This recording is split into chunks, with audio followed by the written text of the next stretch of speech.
Welcome to week 7 of the Pathfinder Campus weekly blog series.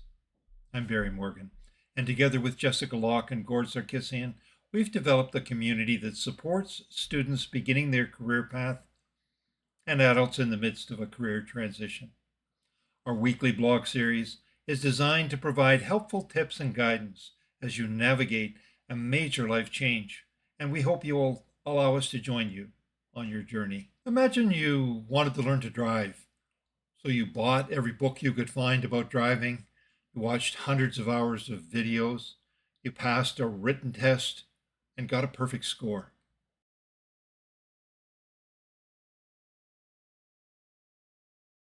Would you feel ready to get behind the wheel? Of course not. Because driving is a capability, and you can only build a capability by actually doing the thing. The knowledge is helpful, but it's not the same as the ability. You need to get out and drive to practice driving. Today we're talking about capability building and what it actually means to develop real usable abilities and why most people get stuck at the knowledge stage. We also want to look at what it takes to move all the way to the point where you genuinely can say, I can do this. Capability is not knowledge. Knowledge is information you can recall. But capability is something you can do, reliably, under pressure, in real situations. It takes skill, judgment, confidence, and the ability to adapt when things don't go as planned. Building a capability requires moving through stages, from understanding a concept to practicing it in safe, low-stakes settings, to applying it in real situations, and eventually to being able to use it automatically without having to think hard about the mechanics.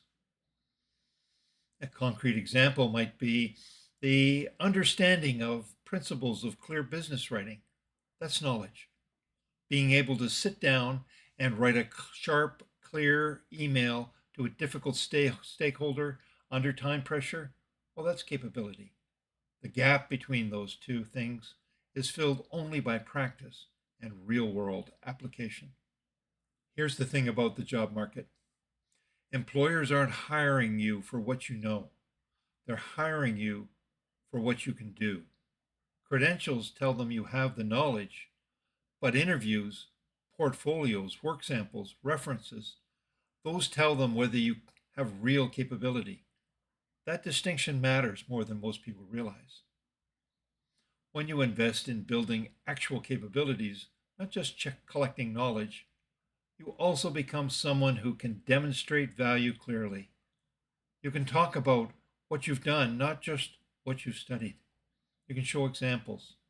You can answer, how would you handle this, with confidence, because you've actually handled something similar before. That's what moves a job application from the interesting to let's talk.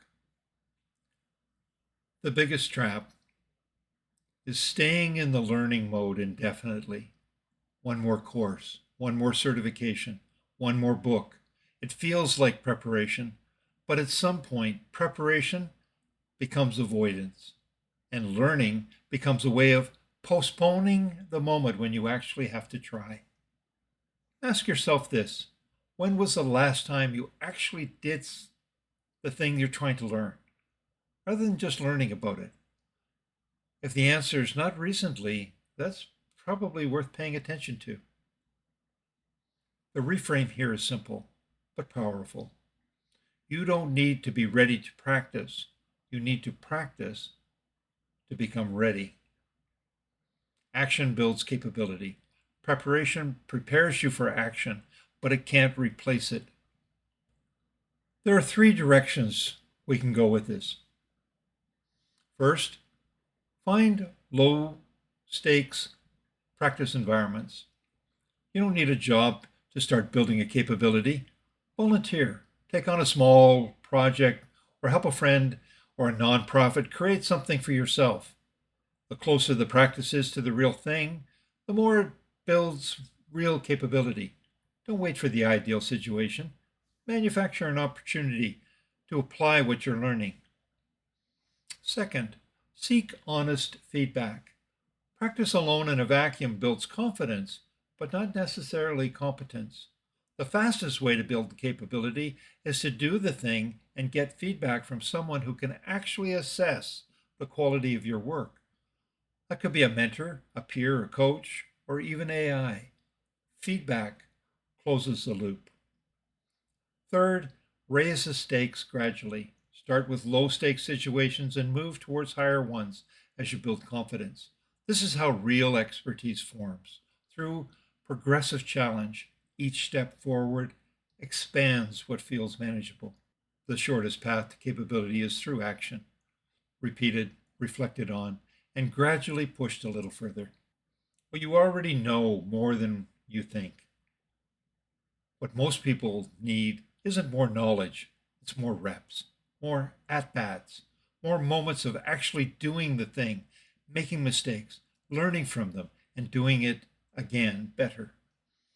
This week, check out Tuesday's deep dive article in the Career Compass blog. It walks through the stages of capability development and how to move through them intentionally. On Wednesday, the Pathfinder Campus community meets at 7 p.m. in the community meeting room. The link's on our website under the Community tab. Join us for free and participate in a lively discussion on this week's topic. There's also a hands-on exercise which will be published on Thursday to help you identify your most important capability gaps and design a real practice plan to address them. Then on Saturday, we'll post a reflection piece on the role that fear of imperfection plays in keeping people stuck in the learning mode. If you've missed any of these, they're all archived on this tab. You build capability by doing. Start today, even small. And remember, you don't need to do this alone. The coaches at Pathfinder Campus are available to help. Just reach out. We're looking forward to hearing from you.